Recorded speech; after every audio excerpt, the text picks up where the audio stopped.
Listo. Ok, buenas noches con todos. Estamos aquí nuevamente en una más de nuestras charlas extendidas por el mes de la ELA y queremos darles las gracias a todos por acompañarnos y hoy día le queremos dar la bienvenida al doctor Francisco Aquino, neurólogo, el que ya lo conocemos buen tiempo. Lo conocimos trabajando en el Instituto Nacional de Ciencias Neurológicas y ahora muy comprometido con la asociación y con el apoyo para nuestros afiliados. Doctor, buenas noches y bienvenido. Buenas noches. Un gusto, Gabriela, Marita, de compartir acá uno de los conocimientos acerca de esta enfermedad que nos agrupa, ¿no? en esta ocasión. Y gustoso de seguir participando con ustedes, ¿no? Ya de hace varios años. Perfecto. Sí, gracias, doctor. Y a los que no lo conocen, el doctor está efectivamente varios años con nosotros y es uno de los pocos neurólogos acá en el Perú que conoce la enfermedad y lo que es muy importante para nosotros como pacientes con él, ir de la mano con un médico neurólogo que conozca verdaderamente todos los problemas que se van presentando en esta enfermedad tan complicada, porque de esa forma se hace un poco más fácil el camino con nuestros pacientes. Gracias, doctor. Bienvenido. Cuando guste, doctor, puede empezar.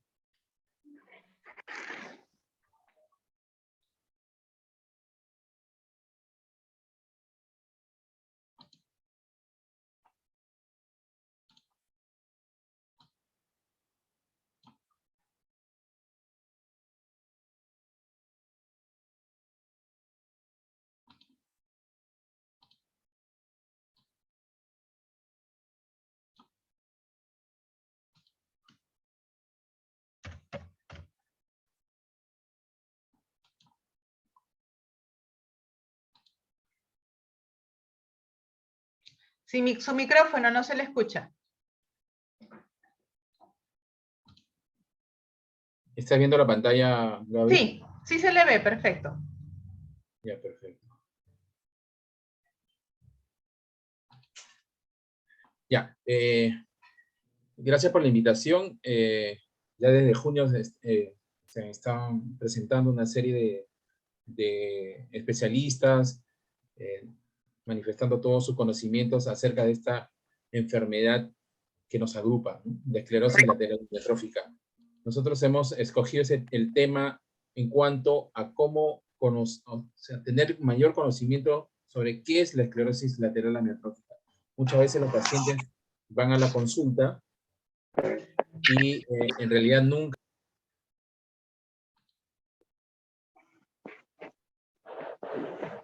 Perdón, se le cortó el micrófono. ¿Ahí? Ahora sí, otra vez. No está. Entonces, muchas veces el paciente acude a la consulta y el personal médico le dice que es una enfermedad degenerativa o neurodegenerativa, y a veces queda en ese concepto y pasan mucho tiempo después para recién entender a qué tipo de enfermedad neurodegenerativa se está haciendo referencia. Entonces, empecemos por eso. ¿Qué es una enfermedad neurodegenerativa?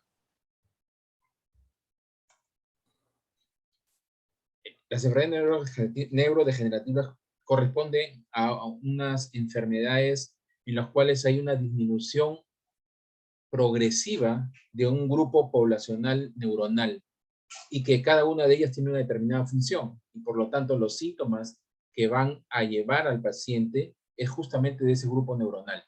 Entonces hay una serie de enfermedades neurodegenerativas y las que están dentro de ese grupo son más de 100, y las que llamamos enfermedades raras, ¿no? Entonces, cuando afecta, por ejemplo, a procesos cognitivos, estamos hablando de enfermedad de Alzheimer y otro tipo de demencia. Cuando afecta núcleos motores de coordinación, movimiento, por ejemplo, la enfermedad de Parkinson. Mientras que cuando afecta el movimiento, la parte motora, ¿no? Podemos hablar de polineuropatías, ¿no? O neurona motora o enfermedad de motoneurona. Entonces, ahí viene el concepto enfermedad de motoneurona. ¿Y cuáles son las características? Que van a compartir manifestaciones clínicas comunes, que tengan un inicio insidioso, un curso progresivo y que no tenga remisiones como ocurre en otros tipos de enfermedades, ¿no? Muchos confunden, por ejemplo, cuando mencionan este término nuevo con esclerosis múltiple, que es otra cosa, ¿no? Entonces, ¿por qué le denominan así? Ahorita vamos a mencionarlo, ¿no? Entonces, estas enfermedades neurodegenerativas de la neurona motora tienen 3 subgrupos bien definidos y quiero que lo conozcan bien. Va a afectar a la motoneurona superior, a la neurona motora superior. ¿Dónde se encuentra esta? A nivel cortical, a nivel de la corteza cerebral. Y la motoneurona inferior es la que se va a encontrar a nivel más inferior de todo este sistema nervioso central, que lo encontramos a nivel del tronco cerebral y médula espinal. Entonces, cuando hablamos de manifestaciones de neurona motora superior, porque van a escuchar neurona motora superior, o motoneurona superior, o primera neurona, y segunda neurona o motoneurona inferior. Y básicamente está localizando una determinada zona, ¿no? Se afecta la corteza, pero solo neuronas motoras, porque una de las características de esta enfermedad es que inicialmente no va a afectar otros grupos neuronales, solo el cuerpo de la neurona motora. Y sus manifestaciones van a estar dadas de acuerdo al compromiso, si es cortical, primera neurona, o si es a nivel del tronco cerebral o médula espinal o motoneurona inferior, ¿no? En eso va a basar sus síntomas clínicos que muchas veces van a confundir con otro tipo de enfermedades. Entonces, cuando hay un predominio solo a nivel de la primera neurona, nosotros hablamos de esclerosis lateral primaria, ¿no? Y eso lo vemos en la clínica, ¿no? Porque van a dar manifestaciones de primera neurona. Mientras que cuando afecta exclusivamente la segunda neurona motora, ¿no? Podemos hablar de atrofia espinal. Mientras que la afectación se da tanto en primera neurona como segunda neurona, estamos hablando de esclerosis lateral amiotrófica.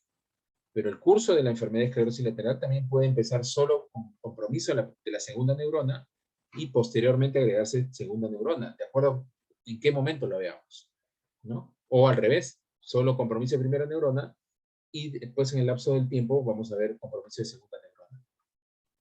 Y otros pacientes que solo se quedan en compromiso de primera neurona por mucho tiempo, o solo compromiso de segunda neurona y no desarrollan esclerosis lateral amiotrófica. Per se. Entonces, por el nombre, esclerosis lateral amiotrófica.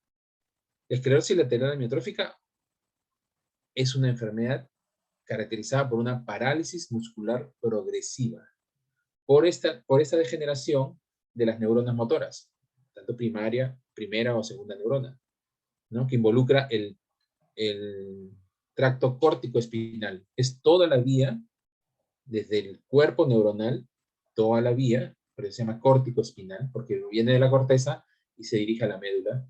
El tronco encefálico es una estación, como vemos acá en el gráfico. Esta es la corteza. A nivel de la región frontal están las neuronas motoras, primera neurona. Descienden por estos tractos córtico-espinales hacia el tronco cerebral. Aquí tenemos funciones importantes, como el lenguaje, donde se va a desarrollar la parte motora del lenguaje, de la deglución, ¿no? Y a nivel espinal, que va a ser el control de la musculatura de extremidades.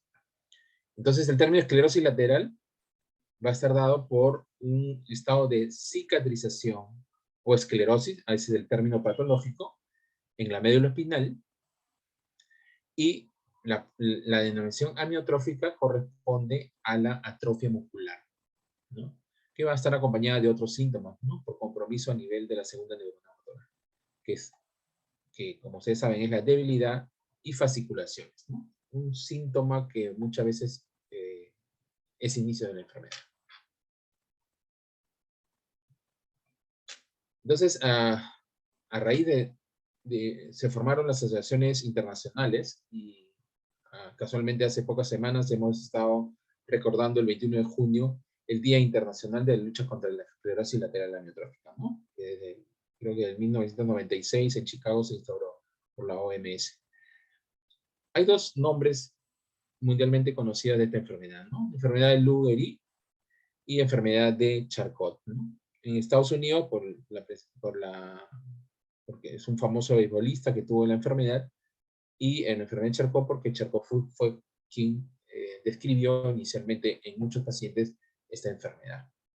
Sin embargo, en nuestros tiempos actuales, conocemos nosotros a Stephen Hawking, que es un gran físico, científico, que fue diagnosticado de ELA a los 21 años.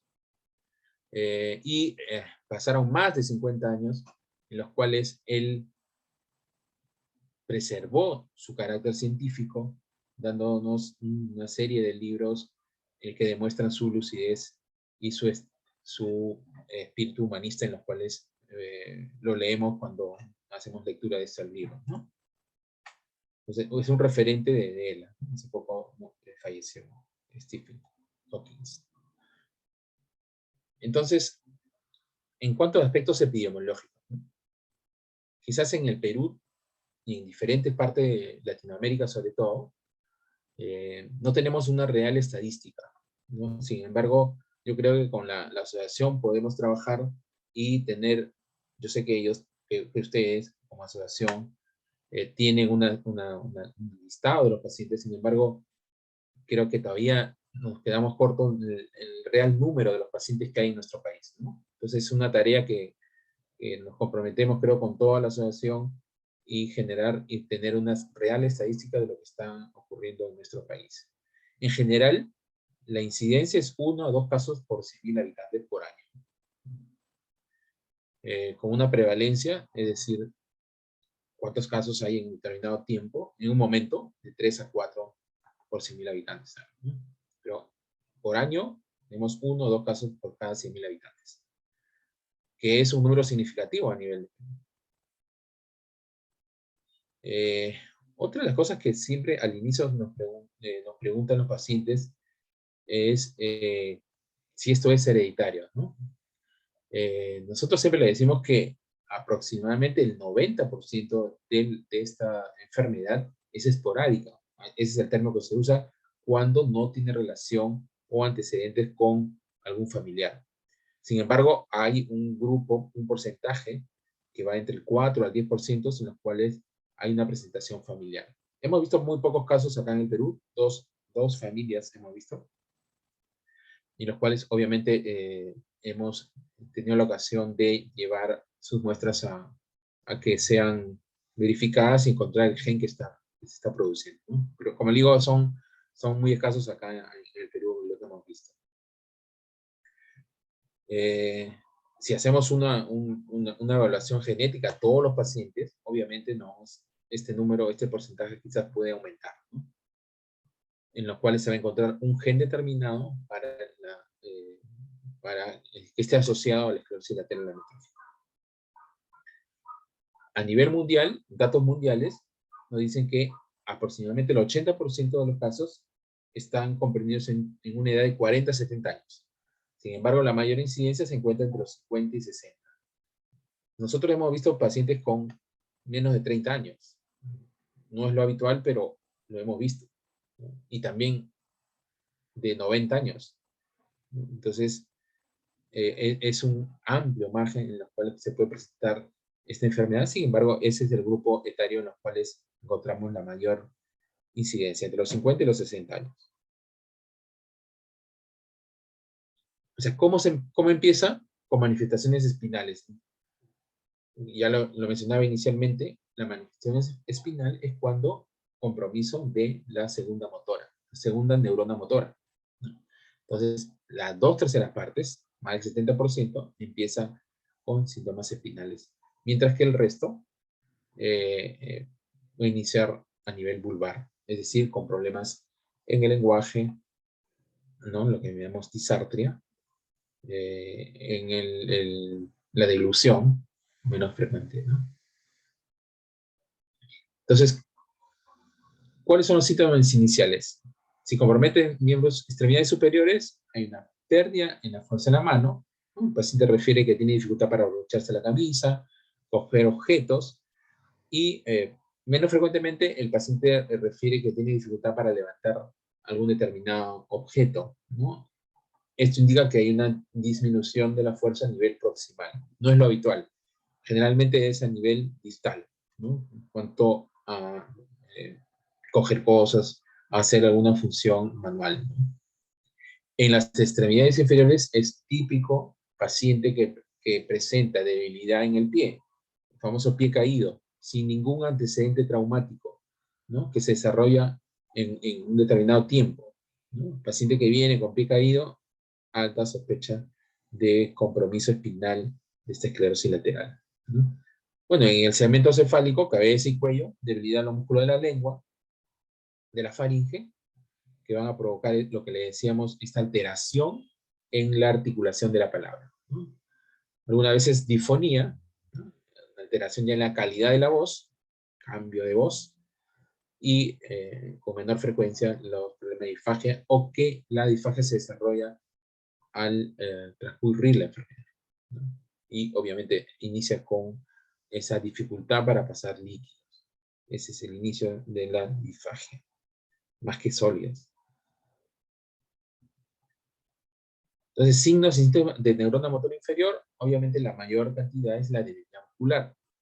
Y esta debilidad se va a manifestar cuando hay un compromiso mayor del 50% de neuronas afectadas, ¿no? Entonces, este deterioro va a ser progresivo, ¿no? Mientras que alcance el 50% de estas neuronas, nosotros sabemos que tenemos miles de millones de neuronas, ¿no? Entonces, esta es una pérdida progresiva, ¿no? Y cuando alcanza recién el 50%, nosotros podemos ver que hay una disminución, o se manifiesta clínicamente una disminución de la fuerza. Es por eso que cuando evaluamos pacientes, los cuales están o está disminuida su fuerza, por ejemplo, el brazo izquierdo, y evaluamos clínicamente o desde el punto de vista electrofisiológico, de la electromiografía, ya podemos encontrar algunos hallazgos de compromiso neuromotora. Es más sensible el estudio electrofisiológico, electromiografía, para determinar ya compromiso de la neurona, ¿no? La atrofia muscular es esa pérdida de masa muscular que se ve en la mano muy notorio, que se hace notorio en las manos, ¿no? Principalmente entre el primero y segundo dedos, ¿no? Fasciculaciones, que son contracciones, y ustedes muchas veces, o los pacientes o los familiares lo refieren como contracciones en que hay un brinco de los músculos, sobre todo en la región de los brazos, en los muslos, la espalda, ¿no? Pantorrillas, menos frecuente en el tórax, abdomen. En la lengua, eso ya cuando hacemos la evaluación del paciente, sí, lo observamos, el paciente no lo refiere, ¿no? Ahora hay que tener en cuenta también que las fasciculaciones muchas veces no corresponden como parte de la enfermedad, porque hay fasciculaciones benignas o fisiológicas, las cuales se presentan en pacientes que hacen mucha actividad física, o hay un estado de estrés, o el consumo de cafeína, ¿no? Lo refieren con mucha frecuencia. Y sobre todo, lo hemos visto en familiares de pacientes con ELA, que vienen porque ya sus familiares presentaron, y el estrés va a condicionar que también presenten, van a sentir esas fasciculaciones. Pero tienen ciertas características que son más frecuentes en miembros inferiores, que tienen una mayor duración y que desaparecen en unas cuantas horas, incluso días, ¿no? No son persistentes. Y si no están acompañadas de debilidad, no tienen por qué preocuparse, ¿no? Muy pocos pacientes han desarrollado como síntoma inicial fasciculaciones. Calambre muscular es otro síntoma que vemos como compromiso de la neurona motor inferior, ¿no? Son contracciones dolorosas, involuntarias, que muchas veces se generan o se desencadenan con mínimas contracciones musculares y afectan diferentes segmentos corporales, ¿no? A nivel de cuello, mandíbula, ¿no? Hemos visto bastante contractura de la región mandibular, manos, brazos, en abdomen también nos refieren, y muslos. Ya en la parte clínica, cuando hacemos una evaluación del paciente, vemos una pérdida de tono muscular, que se llama hipotonía, ¿no? El músculo pierde esa semicontracción que debe mantenerse para, por ejemplo, estar de pie o hacer una actividad. Y la ausencia de reflejos o una disminución progresiva de esto hasta la ausencia total, ¿no? Eso ya en la evaluación clínica nosotros evaluamos. Entonces, en la evaluación clínica, encontramos en la narración, encontramos todo esto. Y en la evaluación encontramos atrofia, disminución de fuerza, reflejos disminuidos. Nosotros decimos que hay compromiso de la neurona motora inferior.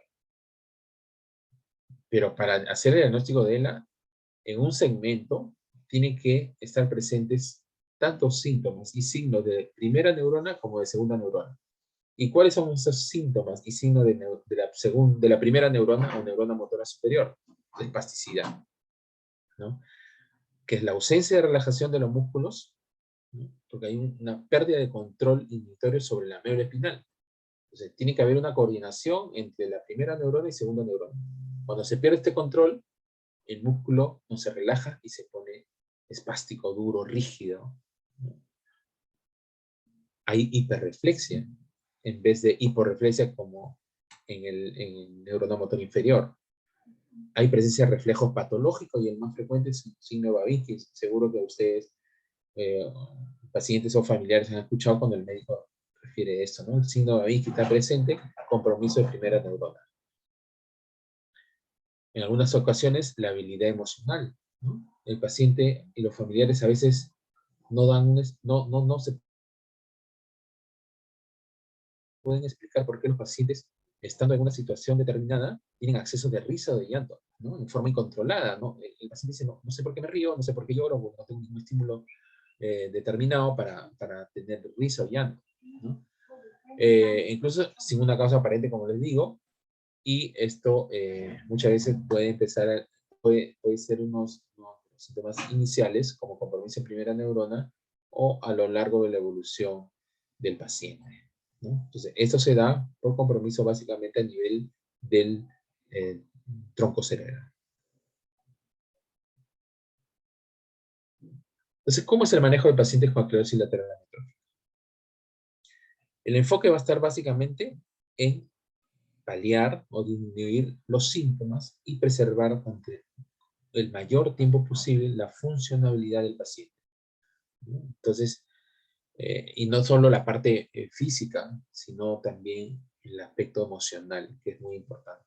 Y es por eso que el trabajo tiene que ser multidisciplinario. Incluye neumólogos, gastroenterólogos, neurólogos, rehabilitadores, tecnólogos médicos, terapistas del lenguaje, terapistas físicos, terapistas ocupacionales, nutricionistas, psicólogos, servicio social, ¿no? La familia y el paciente mismo, ¿no? Todos tenemos que trabajar en conjunto para hacer un adecuado manejo y obviamente la voluntad del paciente, que seguro se ve disminuida inicialmente, pero que posteriormente tenemos que llevar al paciente a una situación en la cual mejore sus condiciones. Entonces, estos cuidados generales incluyen cuidados respiratorios, que ya veo que ya lo han revisado con el neumólogo, aspectos nutricionales, Marita acá experta, tratamiento neurorehabilitador, ¿no? Fisioterapia, terapia ocupacional, terapia de lenguaje, son fundamentales, ¿no? Fundamentales. Y el soporte psicológico, obviamente, para ayudar tanto al paciente, los cuidadores y la familia. Ahora vamos a hablar sobre lo que hay en el tratamiento farmacológico. En realidad, hablar de tratamiento que puede mejorar la condición. Sin embargo, no es así en el caso de los fármacos disponibles actualmente para esclerosis lateral amiotrófica, ¿no? Entonces tenemos el Riluzol, aprobado ya hace muchos años, que tiene una modesta efectos sobre la evolución clínica, ¿no? Prolongando el tiempo o la necesidad de ventilación mecánica. Ese es el objetivo del tratamiento con riluzol. No hay evidencias que tengan algún efecto sobre la función motora, la función pulmonar o la presencia de fasciculaciones, ¿no? Sin embargo, se usa muchas veces para eso porque el paciente refiere que disminuye, por ejemplo, sus fasciculaciones.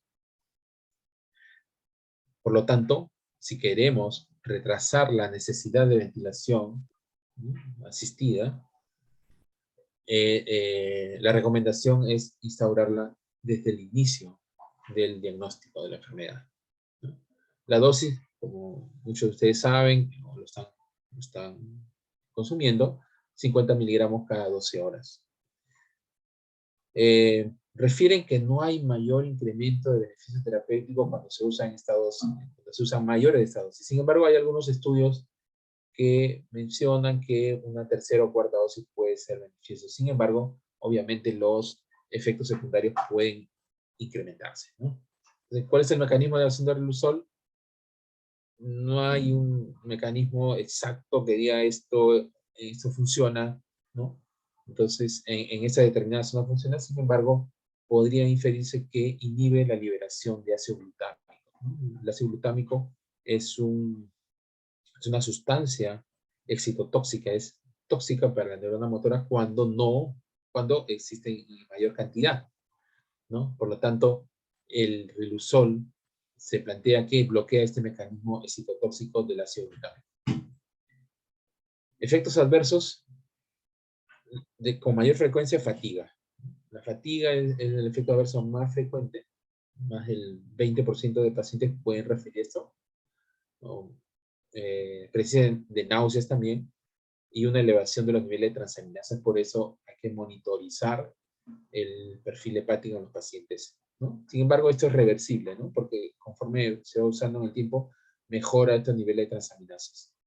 Con menor frecuencia, menos del 10% de casos, algunos pacientes presentan diarrea, dolor abdominal leve, dolor de cabeza, mareos, parálisis en manos, pies, somnolencia y dolor difuso, ¿no? Se puede ir tomando una dosis y ir incrementando paulatinamente hasta llegar a las 2 dosis cada 24 horas. Entonces, eso es con respecto al riluzol, ¿no? No se encuentra disponible en nuestro país.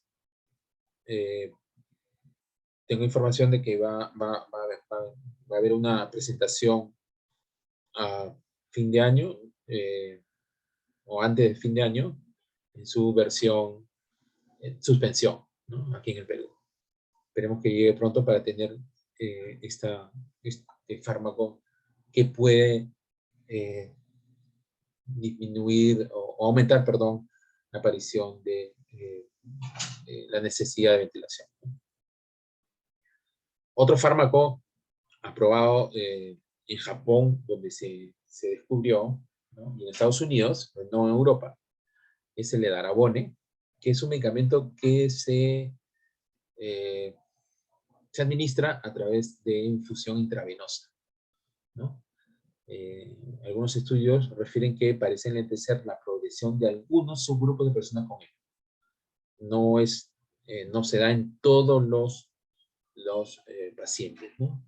Hay algunos que sí han demostrado que hay un beneficio en cuanto al retardo de progresión de la enfermedad. Su vía de administración, como le dije, es una infusión intravenosa. Ese es medio complicado, ¿no? Se da en ciclos de 28 días, ¿no? La infusión dura más o menos 60 minutos. La infusión. Inicialmente se infunde por 14 días consecutivos. 14 días, ¿no? Seguido de un periodo de 2 semanas de libre de fármacos. O sea, 14 días sin fármacos. Y luego de ese ciclo inicial, se van a infundir durante 10 días, de 14, seguidos de un periodo de 14 días sin el fármaco, ¿no? Entonces, la dosis de mantenimiento son 10 días. En los primeros 14 días y luego descanso, ¿no? Prácticamente 20 días de descanso y cada 10 días de cada mes, ¿no? Esa es la dosis que es recomendable, ¿no? Actualmente se está trabajando el Darabone en suspensión, ¿no? Ahí ya está en fase 3 del estudio. Seguro que pronto va a haber noticias en cuanto a el Darabone en una más fácil vía de administración. Muchas veces estos ciclos iniciales se dan internados en pacientes. En Argentina se usa bastante, ¿no? Es decir, tienen mayor acceso a Darabone en países de Latinoamérica. El objetivo inicial era, así lo llaman, limpiador de radicales libres. Los radicales libres se forman y generan muerte celular. Entonces ellos, el de Darabone era diseñado para limpiar los radicales libres, para barrer con todos los radicales libres e impedir que haya una degeneración de la neurona motora, ¿no? Entonces va sobre todo sobre el estrés oxidativo. Es decir, disminuir el daño de la neurona, el daño celular. En algunos pacientes, más que en otros, puede funcionar. Hay algunos fármacos en investigación, otros que ya definitivamente no son útiles, ¿no? A lo largo del tiempo he visto también que se usa vitamina E, coenzima Q, ginkgo biloba, inmunoglobulina, ciclosporina, interferones, ceftriaxona, gabapentina, ¿no? Carbonato de litio, en algún tiempo hemos usado, topiramato, pentoxifilina, celecoxicum. Haynes decían que podía mejorar esta evolución, ¿no? Sin embargo, ya se ha demostrado que no son útiles, definitivamente. Terapia con células madres se sigue investigando, ¿no? Sin embargo, no hay una célula madre que está en un estirpe de neurona motora, para la neurona motora, ¿no? Sin embargo, se están haciendo muchos estudios con respecto a células embrionarias, ¿no? Y esperemos que pronto tengamos esos resultados. Terapia génica de igual forma, todavía están en progreso estos estudios. Otros estudios que ven ahí siguen en estudio. Memantina, que es un fármaco que se usa para la demencia. Hubo una esperanza en eso, pero sin embargo no ha demostrado mayor efecto, ¿no? Cuando se usó ya en grupos poblacionales grandes. No lo usamos. Ahora, con respecto al tratamiento sintomático y de las complicaciones, ¿no? Muchos de los pacientes nos refieren no solo el compromiso motor, sino otras manifestaciones que es necesario manejar, ¿no? La cialorrea, ¿no? Ese exceso de salivación que se debe básicamente a un deficiente cierre en los labios, a una falta de control postural de la cabeza y pérdida, obviamente, de la capacidad de deglutir, ¿no? Esto puede producir estomatitis, que es una inflamación de la mucosa bucal, y que predisponen a infecciones micóticas en la boca, ¿no? Entonces, es importante el manejo de esa cialorrea, que para muchos es, aparte de generar algunas manifestaciones como estomatitis y infecciones por hongos, es muy fastidioso el exceso de saliva en la boca. Entonces, ¿cómo lo manejamos? Usamos amitriptilina, ¿no? A dosis bajas, ¿no? Que incluye 10 miligramos cada 8 horas, ¿no? O se puede llegar a dosis mayores, hasta 50 cada 8 horas. Obviamente, la amitriptilina lo manejamos también para los cuadros depresivos. Entonces, ahí podemos manejar ambos casos. La presentación de amitriptilina en el país es de 25. A veces le damos 25 o la mitad cada 12. Se hace más fácil y muchos pacientes mejoran con esa dosis, ¿no? Y a veces hay que aumentarlo. Atropina en gotas, eso no lo uso particularmente. Cuando ya no hay una buena respuesta a estos fármacos, hemos usado en pacientes toxina botulínica, ¿no? Que se infunden en las glándulas salivales, que traen unos resultados bastante buenos en el paciente con una disminución muy rápida de la salivación, ¿no? Obviamente, como el efecto de la toxina botulínica, Botox, es transitorio, más o menos cada 2 meses es el tiempo en los cuales puede durar el efecto, ¿no? Y hay que administrarlo en ese tiempo. Para algunos puede durar un poco más. Y muchas veces lo toleran bien los pacientes, ¿no? Hay otros casos en los cuales se puede usar radioterapia selectiva, no lo usamos acá. Y también ha demostrado beneficios sobre las glándulas salivales, obviamente, ¿no? Entonces tenemos prácticamente dos formas de tratar, la amitriptilina y la toxina botulínica, que sí lo usamos acá. La dificultad en la expectoración es otro aspecto también importante que en los pacientes no manifiestan. Obviamente, esta falta de expectoración provoca una acumulación de la mucosidad, ¿no? Lo que puede ser un factor negativo para el paciente porque puede predisponer a infecciones. El empleo de fármacos mucolíticos como la guaifenesin o la acetilcisteína ayudan, ¿no? O broncodilatadores como el bromuro de hipratropio o teofilina, que lo indican los neumólogos, ¿no? Obviamente los mucolíticos, eso para generar que las secreciones salgan, tiene que ser en paciente que todavía tiene la capacidad de toser adecuadamente, ¿no?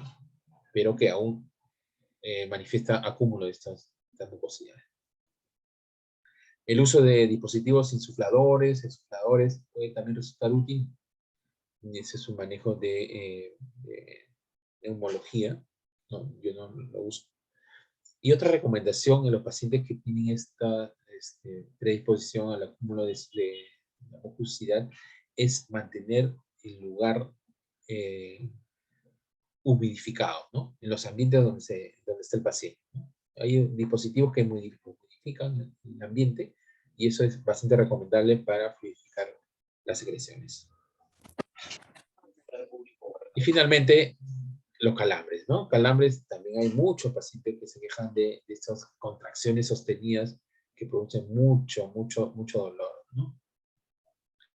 En las fases avanzadas, hasta un 75% de pacientes manifiestan estos calambres que pueden ser muy fastidiosos, muy dolorosos.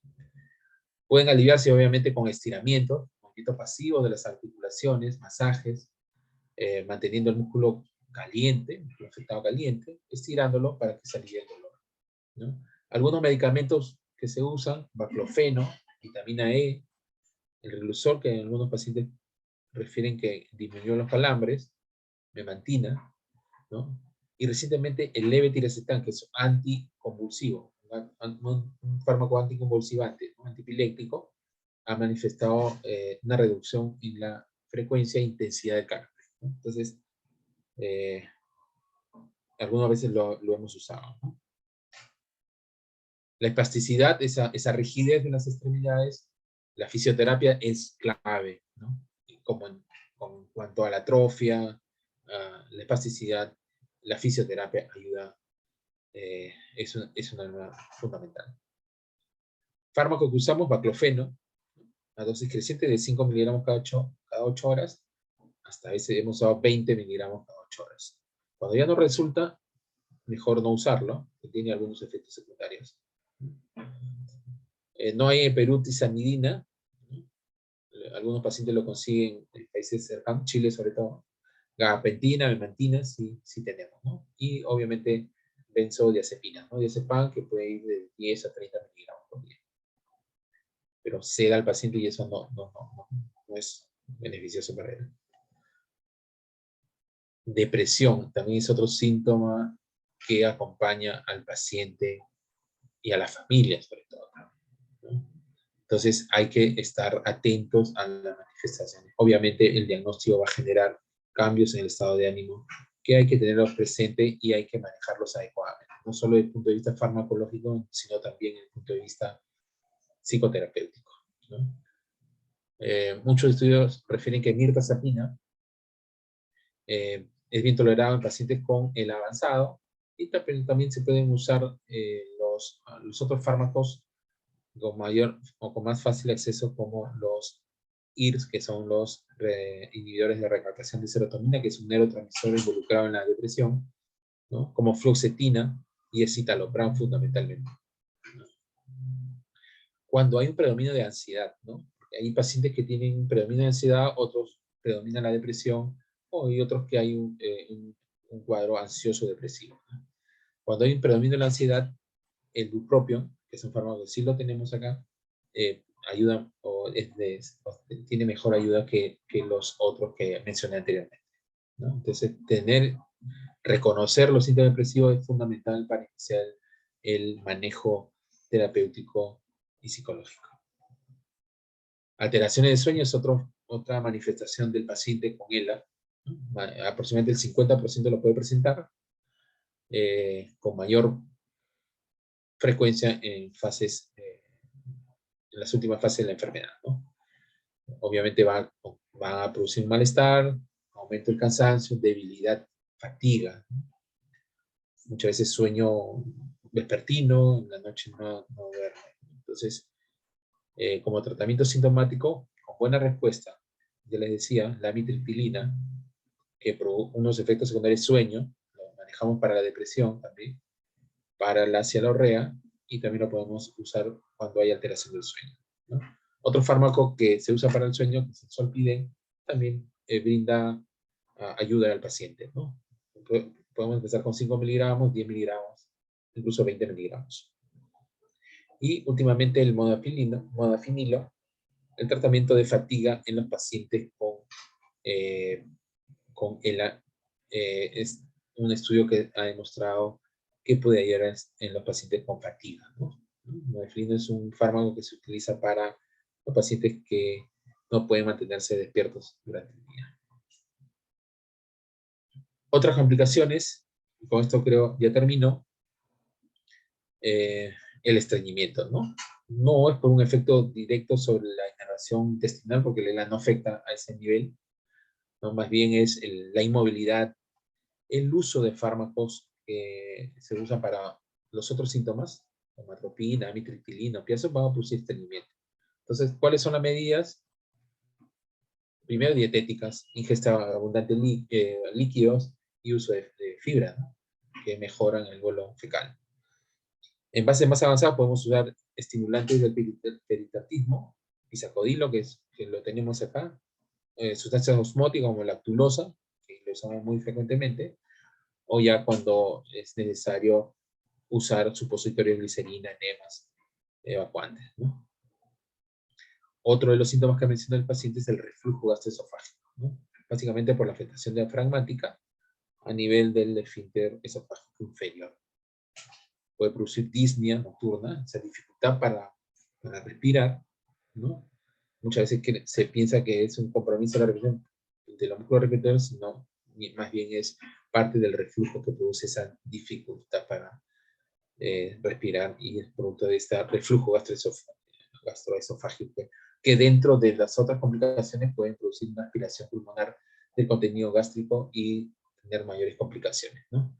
Básicamente, medidas posturales, el paciente duerme casi 90 grados, el uso de algunos fármacos, como la metoclopramida, antisecretores gástricos como omeprazol, pueden ayudar a mejorar este reflujo. Eso es todo lo que les vengo a manifestar con respecto a lo que es la esclerosis múltiple, las armas terapéuticas con que contamos y el manejo de las complicaciones que son bastante frecuentes en los pacientes que diariamente vemos en la consulta, ¿no?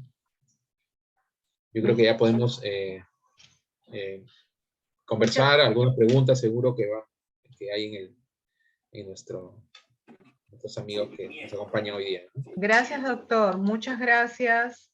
Ha sido una explicación bastante concisa, creo que ha estado muy clara y creo que para todos nos ha servido para aclarar también incluso algunas cosas muy importantes, ¿no? Entonces, de inicio me gustaría preguntarle algo que siempre lo vemos cuando, por ejemplo, nosotros recibimos a los pacientes nuevos o en todo caso algunas personas que se acercan a nosotros y nos dicen que han recibido un diagnóstico que tienen enfermedad de la neurona motora, pero no les definen qué tipo de enfermedad tienen dentro de este grupo.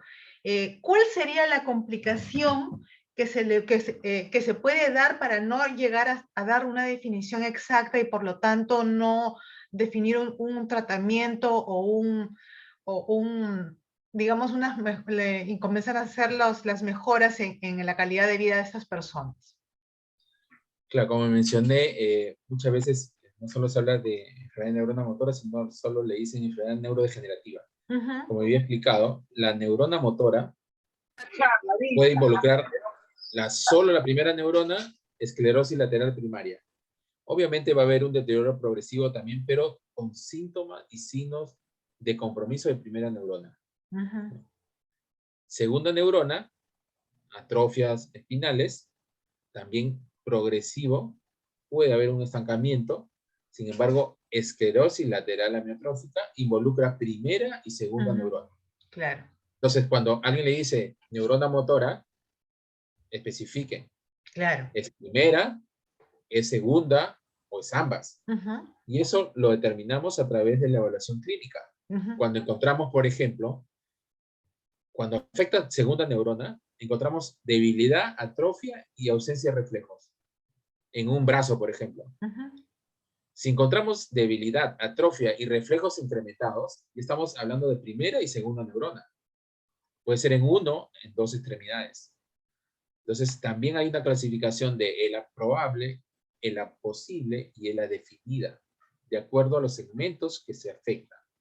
Los segmentos son el segmento vulvar, ¿no? Cuando hay síntomas, por ejemplo, en lengua, en dificultad para la disartria, la dificultad para articular el lenguaje, la disfagia son síntomas vulvares. El otro segmento es el segmento dorsal, que solo lo podemos evaluar desde el punto de vista electromiográfico, ¿no? Con la presencia de algunas características de compromiso de la neurona motora. Compromiso cervical es cuando afecta a los brazos, y compromiso lumbosacro, compromiso de miembros inferiores, ¿no? Entonces, una de las manifestaciones, la evolución de la esclerosis lateral amiotrófica es que se inicia, por ejemplo, si se inicia en la pierna derecha, posteriormente se va a afectar el otro segmento contralateral, izquierdo. Después puede pasar a miembro superior derecho, luego a miembro superior izquierdo, ¿no? Y bueno, puede quedarse en esos segmentos espinal o puede generar compromiso vulvar.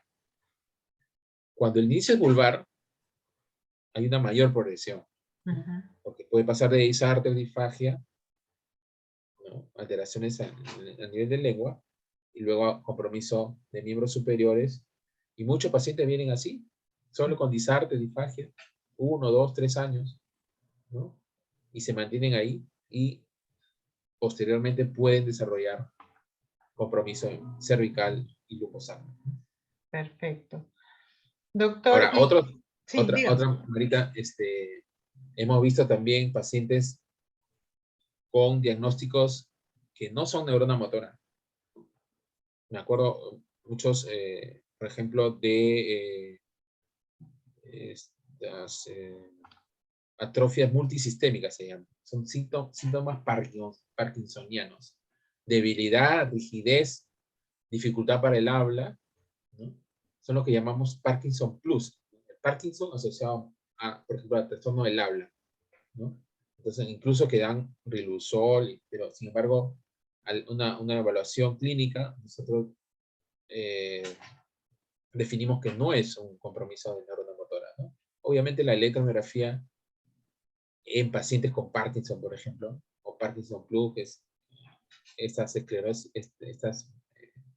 esta enfermedad, no viene acompañada con hallazgos a nivel de electrofisiología, ¿no? Ya. A ver, otra consulta es, por ejemplo, el tema del pie caído puede ser básicamente un primer síntoma sin haber tenido debilidad. Me imagino que la debilidad la han tenido y de repente lo han dejado avanzar y ha llegado a ser un pie caído, pero en un rango bien rápido, ¿verdad? Claro, como yo le decía, el pie caído sin ningún antecedente traumático, ¿sí? Hay que ponernos alerta, ¿no? Ahora, para que haya debilidad, como le decía, tiene que haber una pérdida del 50% de la neurona, ¿no? Entonces ya ese paciente, vemos, si lo comparamos con la extremidad del lado contralateral, ya vemos cierta grado de atrofia, Claro. ¿no? Y luego esa pérdida neuronal hace que pierda fuerza y pie caído, ¿no? Entonces la evolución es lentamente, hasta que el paciente pierde o nota ya cierta debilidad y acuda, ¿no? Ahora, en pie caído no vamos a encontrar solo el pie caído es por lesión del grupo neuronal del peroneal común. Cuando hacemos la evaluación, a veces nos piden, a ver, descartar lesión del nervio peroneal común. Sin embargo, también encontramos lesión del otro nervio tibial posterior. Entonces ya no solo el peroneal común, que es la causa más frecuente de pie caído, sino ya hay otros grupos neuronales afectados, ¿no? Ya. Doctor, ¿nos podría explicar rapidito cuál es el signo Babinski? Ya. El signo de Babinski es cuando es un signo patológico de compromiso de la primera neurona. Yo creo que los pacientes, incluso lo hemos hecho virtualmente también, hemos tenido la oportunidad de diagnosticar también virtualmente, en los cuales le pedíamos al familiar que con algún instrumento rasque la planta del pie, y la respuesta habitual es que se separen los dedos. El signo de Babinski, por la liberación o afectación de la primera neurona, hace que el dedo gordo, a ver, ¿ve mi dedo? Sí. Se vaya hacia atrás. Ok. ¿No? Lo normal es que se abra y el dedo gordo permanezca en esa posición. Sin embargo, el Babinski, está el dedo gordo acá y se va hacia atrás. Ok. Y se separan los dedos. Ese es compromiso de neurona motora superior, ¿no? Ok. Igual también podemos ver el signo de Hoffman en las manos, ¿no? Eso ya Ya. clínicamente lo podemos observar.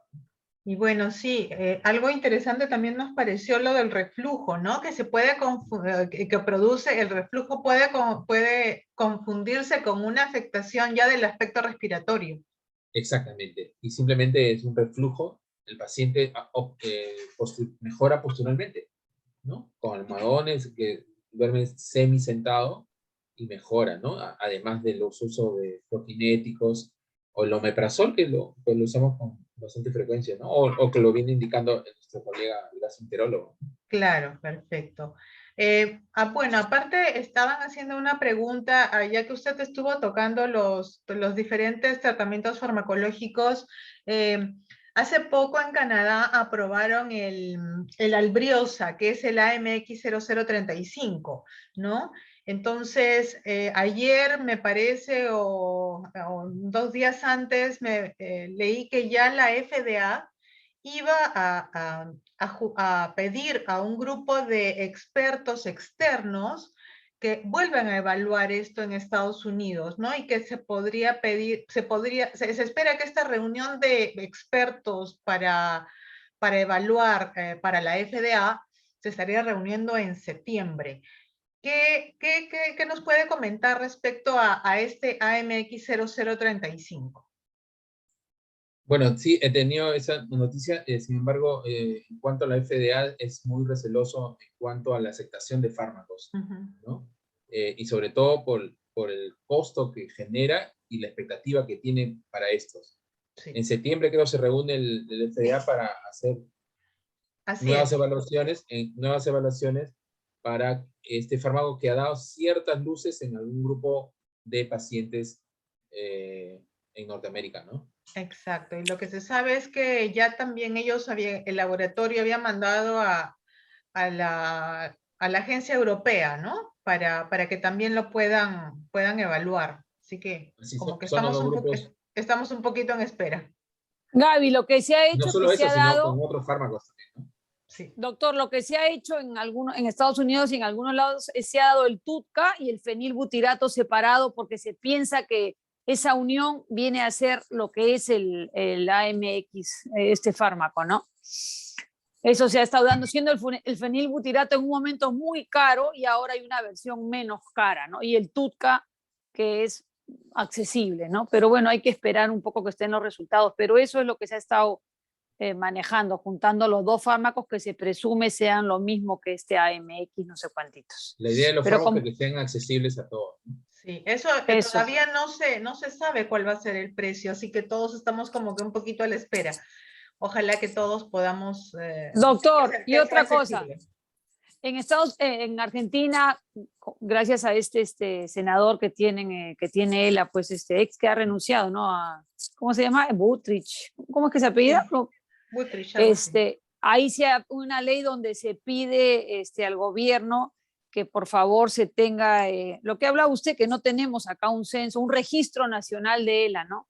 Qué interesante sería que nosotros como asociación podríamos de repente de alguna forma solicitar, ¿no? Que tengamos un registro nacional de ELA, sería un primer paso, ¿no? Es el primer paso para tener y asegurar el tratamiento que próximamente puede venir, ¿no? Porque Claro. si Claro. estamos, el CIS lo cubra todo, el Estado cubra con todos esos fármacos. Lo que ¿Podría? nosotros Esa es la idea. sabemos, sí, lo que nosotros sabemos es que el Ministerio de Salud ha generado, digamos, un registro que lo deben llenar los médicos para poder ingresar la data de los pacientes con ciertos diagnósticos, ¿no? En este caso Sí, de sí. enfermedades raras. Sí, el Comité de Entonces, Defensa. eso nos ayudaría muchísimo y tendríamos que de repente comenzar de repente por ahí, ¿no? Ya que hay una herramienta que la ha implementado el Ministerio de Salud, digamos, tratar de que los médicos en los diferentes hospitales, no solamente de Lima, sino todo el país, puedan registrar a sus pacientes con diagnóstico de ELA y comenzar a tener un registro un poquito más certero, porque lamentablemente nosotros solamente podemos registrar a las personas que se acercan a nosotros. Y hay muchísima gente que sabemos, o incluso que nos escriben digamos, a las redes sociales o a los correos de la asociación y les enviamos la ficha, pero nunca obtenemos respuesta. Entonces, no tenemos cómo seguir monitoreándolo si no tenemos una cantidad exacta, por lo menos de esa cantidad de personas que vamos recibiendo, ¿no? Exacto, una de las tareas creo que es el adecuado conocimiento de cuánta población tenemos actualmente en el Perú, ¿no? ¿Cuántos somos? Sí. A ver, tenemos una pregunta de Hugo. Hugo, por favor, ¿nos puedes hacer tu pregunta? Sí, buenas tardes. Antes que nada, buenas tardes a todos. Buenas tardes, doctor Aquino. Un gusto saludarlo. Doctor Aquino, la pregunta que tengo es lo siguiente. En los últimos tiempos vengo leyendo mucho sobre la aplicación del cannabis a la ELA. Hay varios estudios preliminares en ratones donde se indica características antioxidantes, características antiinflamatorias y características también antiespasmódicas. ¿Usted tiene algún conocimiento de esto? Esta es una primera pregunta. Y una segunda pregunta es, el diagnóstico que tengo actual, preliminar, que se dio en abril del año pasado, es de una esclerosis lateral primaria. Pregunta, estos medicamentos que ya existen, como el Riluzol y los nuevos que están saliendo, ¿se pueden aplicar al tipo de ELA que tengo? Bueno, con respecto a su pregunta inicial, en cuanto a cannabis, se está utilizando realmente en forma indiscriminada para diferentes manifestaciones, ¿no? El cannabis está aprobado en ciertas patologías, ¿no? Y en neurología, en epilepsia de tipo Dravet, que es donde hay una adecuada respuesta. Sin embargo, también se usa para el dolor, el paciente manifiesta mejoría del dolor. Entonces, es un tratamiento sintomático. No hay estudios que digan que mejora, porque no son estudios doble ciego, aleatorios y todas esas cosas que se requieren con rigor científico para decir que el cannabis sirve para esclerosis lateral. Así que algunos pacientes se benefician básicamente por mejorar la sintomatología, determinada sintomatología. Espasticidad, por ejemplo, ¿no? Si vemos 10 pacientes con espasticidad, 1 o 2 quizás van a manifestar que mejora su espasticidad, no el resto. Entonces, ahí no hay rigor científico, ¿no? Y así han sido manifestaciones o publicaciones de pequeños grupos que no dan la real valor del fármaco, ¿no? Así que no hace daño, se puede usar, y si el paciente experimenta alguna mejora en alguno de sus síntomas, todavía están por investigar muchas cosas en cuanto a análisis, ¿no? Con respecto al diagnóstico de esclerosis lateral primaria, como les había mencionado, hay pacientes que solo manifiestan compromiso de primera neurona, ¿no? Y eso hay que diagnosticarlo desde el punto de vista clínico, desde el punto de vista de imágenes. Y obviamente descartar compromiso de segunda neurona, ¿no? Hablamos de ELA ya cuando hay primera y segunda neurona. O sea, esclerosis lateral primaria puede evolucionar como que no también, si solo quedarse como esclerosis lateral primaria, compromiso o neurodegeneración de la neurona motora superior. En esos casos, los mecanismos fisiopatológicos son diferentes. Por lo tanto, Riluzol y los otros fármacos que se están estudiando no tendrían algún beneficio adicional cuando se trata de estas enfermedades, ¿no? O solo cuando compromete segunda neurona, ¿no? Porque los mecanismos para primera y segunda neurona son este trastorno inflamatorio, aumento de este ácido glutámico, que es la teoría más comentada en el respecto, ¿no? Así que muchos pacientes se quedan con diagnóstico de esclerosis lateral primaria, ¿no? Y que de repente no evolucionan a esclerosis lateral amiotrófica. Ahora, doctor, un comentario. Tengo entendido que una característica de afectación de la segunda neurona son las fasciculaciones. Yo tengo fasciculaciones no muy seguidas, pero sí las tengo. Generalmente mis cuadros, porque el primer síntoma lo tuve en el año 2017, siempre ha sido la espasticidad. Comenzó en la pierna izquierda, la tengo en la pierna derecha, y ahora tengo cierta espasticidad en el brazo izquierdo, pero es el principal síntoma, ¿no? No tengo problemas para deglutir en el hablar o en el respirar, ni tampoco debilidad en los miembros superiores e inferiores, ¿no? Es más, hago una rutina de pesas, ¿no? Entonces el doctor me dice, sigo manteniendo mi pronóstico de esclerosis lateral primaria, aunque hay algunas fasciculaciones, pero todavía seguimos con ese diagnóstico, ¿no? Claro. Entonces, pero me confunde un poco porque ya existen algunas fasciculaciones, ¿no? Ahora, como decíamos, las fasciculaciones obviamente es compromiso del cuerpo neuronal y el axón proximal que generan estas contracciones involuntarias, ¿no? Cuando está afectado esa neurona. Sin embargo, hay que tener en cuenta que hay fasciculaciones benignas. Ok. Entonces, estas son que se presentan esporádicamente, desaparecen y vuelven a aparecer quizás en otro tiempo, o de sobreesfuerzo generan fasciculaciones. En una determinada, sobre todo miembros inferiores, es con mayor frecuencia cuando se encuentran fasciculaciones benignas, ¿no? Eso hay que hacerle un seguimiento. Las fasciculaciones benignas se ubican en un determinado lugar, no son más difusas como la esclerosis lateral amiotrófica, ¿no? Perfecto, Así que gracias. yo creo que hay que... Muchas Ok, gracias. doctor, muchas gracias. Gracias. Muy bien, señor Hugo. Tenemos 2 preguntitas más. Sabemos que el doctor está con el tiempo un poquito justo, pero vamos a avanzar con Gwen. Por favor, tu pregunta. Sí, buenas noches con todos. Quería hacerle una consulta al doctor. Mencionó sobre el Riluzol que puede llegar a tener cierta remisión en la enfermedad, pero quería saber en qué etapa de la enfermedad se puede tomar o desde el inicio, en qué momento se toma, y si no hay problema con los pacientes que tienen insuficiencia renal, presión alta. O sea, quiero saber si mi mamá puede consumirlo o en qué momento lo puede tomar, ¿no? Ya, muchas gracias por la pregunta.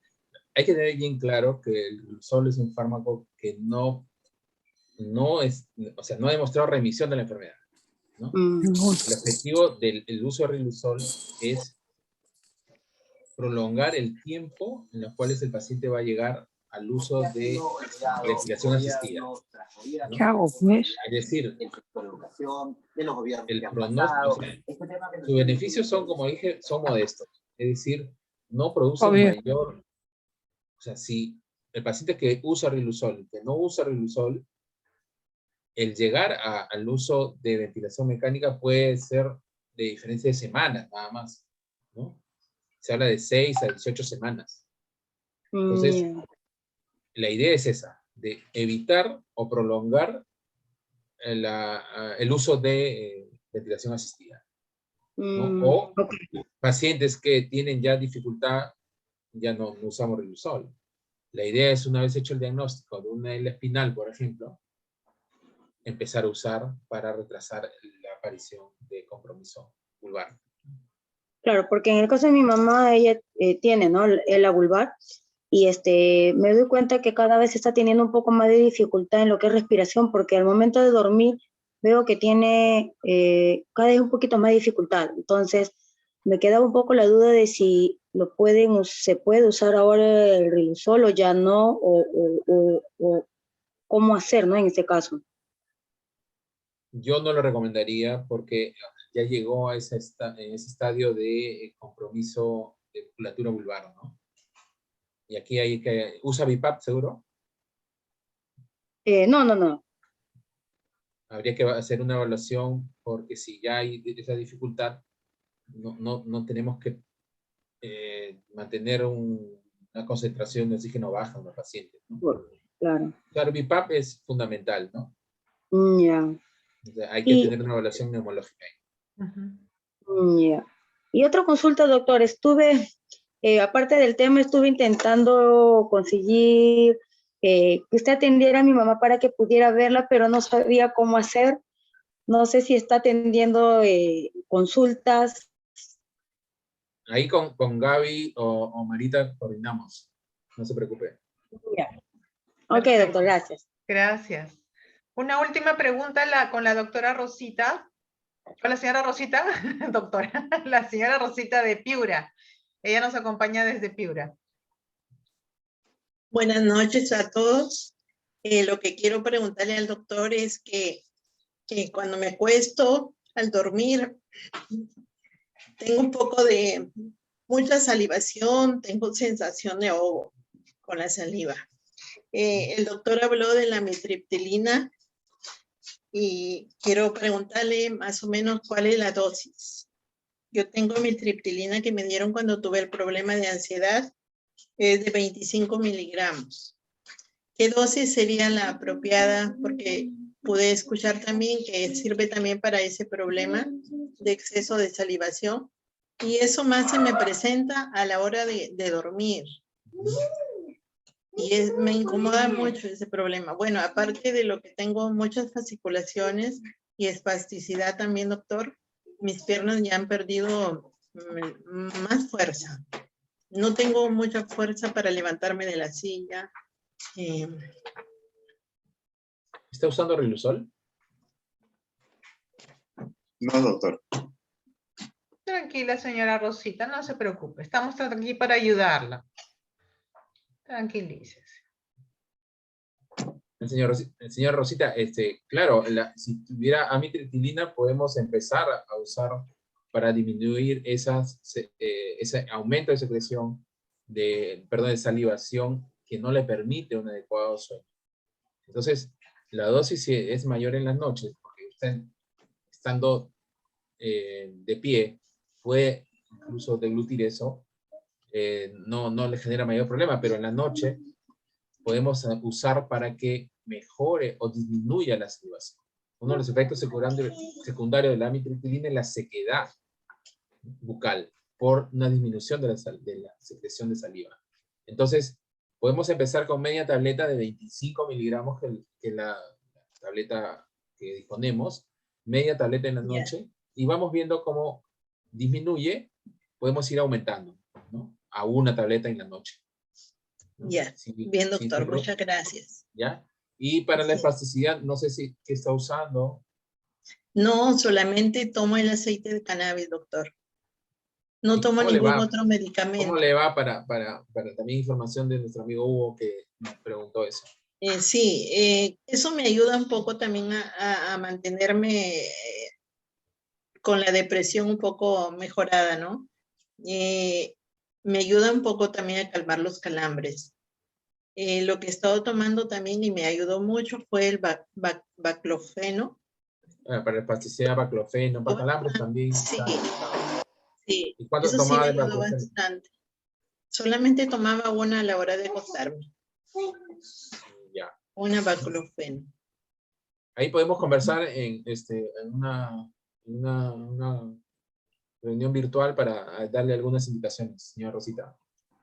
Ya, doctor, muchas gracias. Okay. Buenas noches. Gracias, señora Rosita. Cuídese mucho. Un abrazo. Gracias, Gaby. Gracias, señora Marita. Gracias a ti.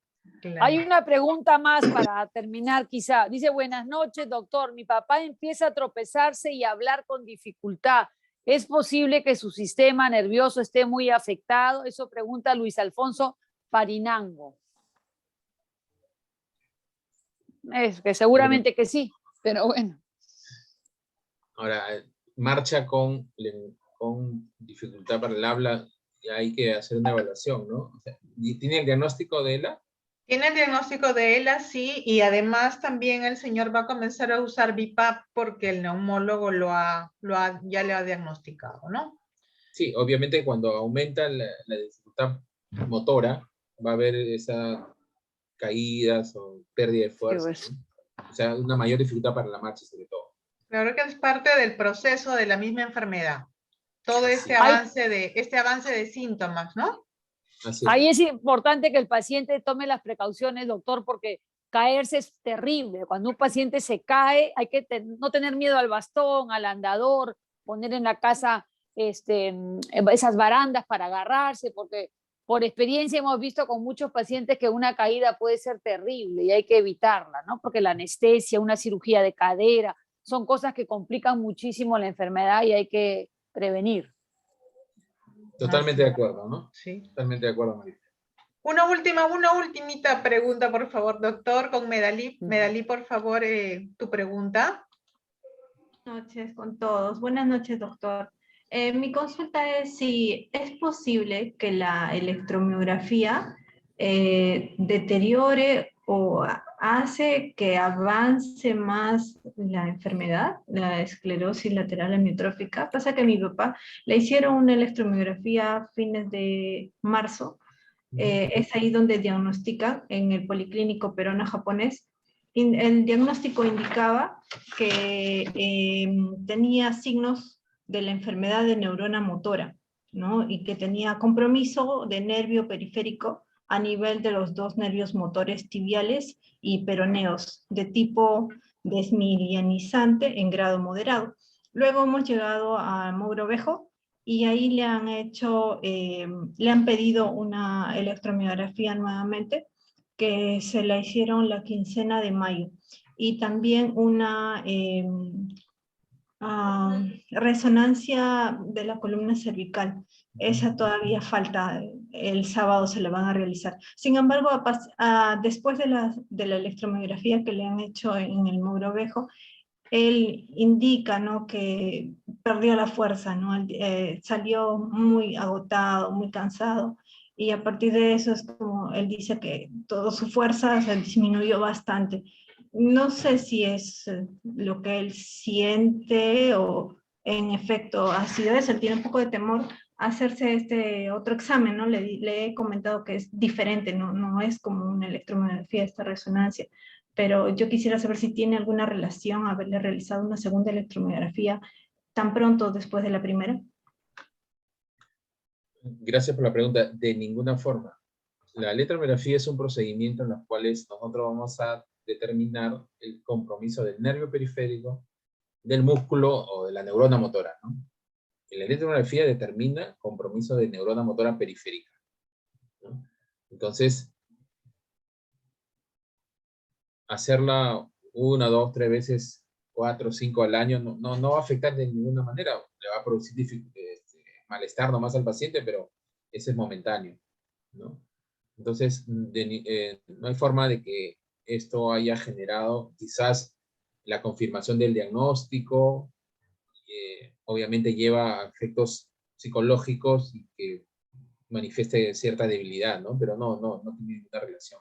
Ahora, pedir una resonancia es cuando se tiene aún la posibilidad de otro diagnóstico, ¿no? Canal estrecho cervical, por ejemplo, en pacientes con ELA, y en las cuales solo se encuentran lesiones de neurona motora en región cervical, y no en región lumbosacra o dorsal o vulvar.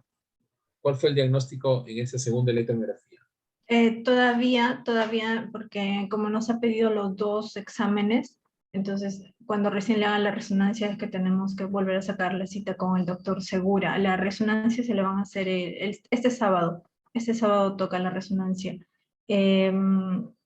Mencionó el doctor Segura que mi papá presentaba muchos signos de ELA, pero que había como que ausencia de otros, que no los tiene, y como que tuviera otros de algo más, entiendo, ¿no? Por eso es que creo que le ha pedido esa resonancia. Lo que él tiene son fasciculaciones en brazos, piernas, la boca se le seca, ha perdido la fuerza bastante, es muy notorio, porque mi papá ha trabajado mucho, toda su vida, muchos años en construcción civil, y ahora le cuesta abotonarse, por ejemplo, no puede rasurarse tampoco. ¿Cómo empezó? ¿Cómo empezó la debilidad? La debilidad en su brazo, en su mano, en su brazo derecho. ¿No? Bueno, él ya venía de una caída que tuvo hace como 4 o 5 años. Él se cayó, o sea, corrió y se tropezó y cayó y se golpeó el brazo, puso el brazo. También indica que sintió un golpe, o sea, como, ¿qué sentiste? Que trasciende el golpe en la cabeza del cerebro. Sí, él dice como que se golpeó muy fuerte en la cabeza. A raíz de eso, tiempo después, él sentía, dice que cuando se acostaba boca arriba, no toleraba, no soportaba, que como que le dolía. No llegamos a ir a un doctor, no fue tratado eso. Lo del brazo sí venía con esa dificultad de que le dolía, pero ya en fines del año pasado es que él comienza a tener algo de dificultad para comer, como que hacía cierto movimiento de la mano, ¿no? Para agarrar la cuchara. Y eso ha ido poco a poco aumentando. Ahora él se apoya, su codo apoya en la mesa, ¿no? Y para poder llevar la cuchara a su boca.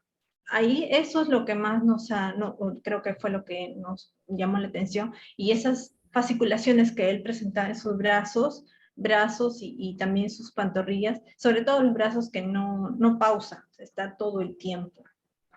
Claro, ahí hay que hacer un diagnóstico diferencial con compresión o canal estrecho cervical, denominamos. Ahora, si hay una compresión a nivel medular, obviamente hay compromiso del cuerpo neuronal, de la neurona motora, ¿no? Y que puede encontrarse hallazgos compatibles con compromiso de neurona motora inferior, ¿no? Por la compresión a nivel de la médula.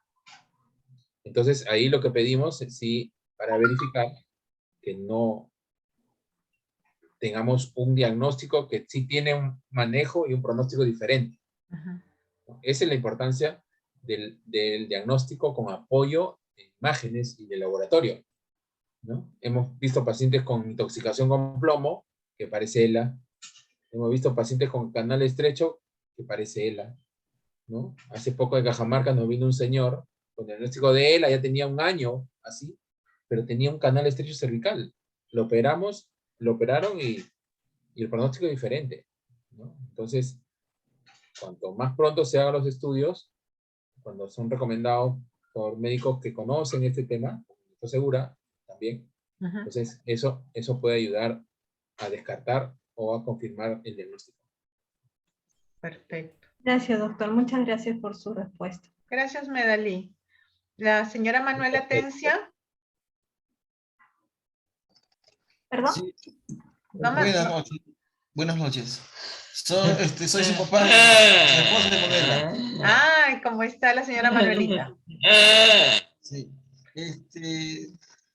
Señito, acá mi esposa tiene una flema que se le viene. ¿Cómo se le puede hacer? Yo le froto en la noche en la barbilla, le pongo Vivaporub.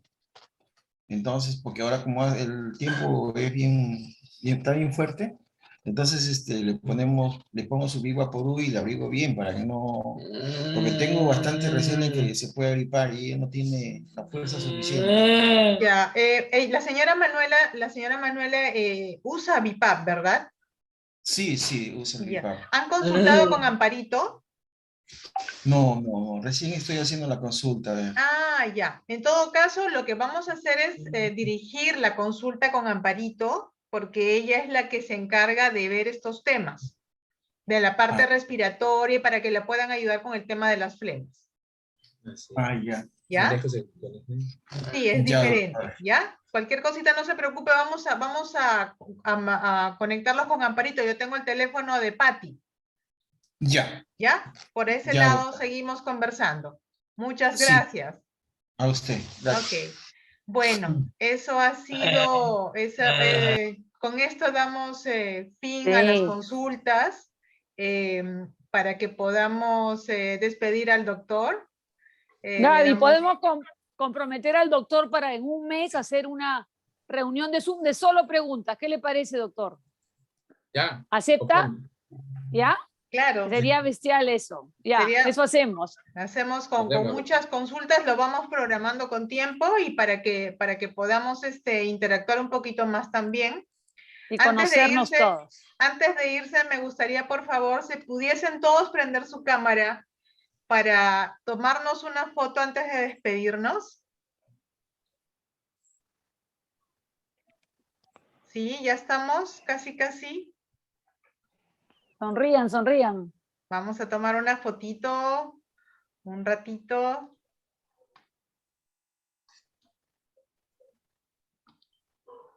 Listo, muchas gracias. Gracias al doctor Aquino, siempre por estar pendiente de nosotros, de nuestros pacientes. Gracias a todos por su asistencia y seguramente ya nos estamos viendo la próxima semana en una nueva actividad. Muchísimas gracias, doctor. Esperamos coordinar con usted para una nueva reunión. Gracias, doctor. Muchas gracias.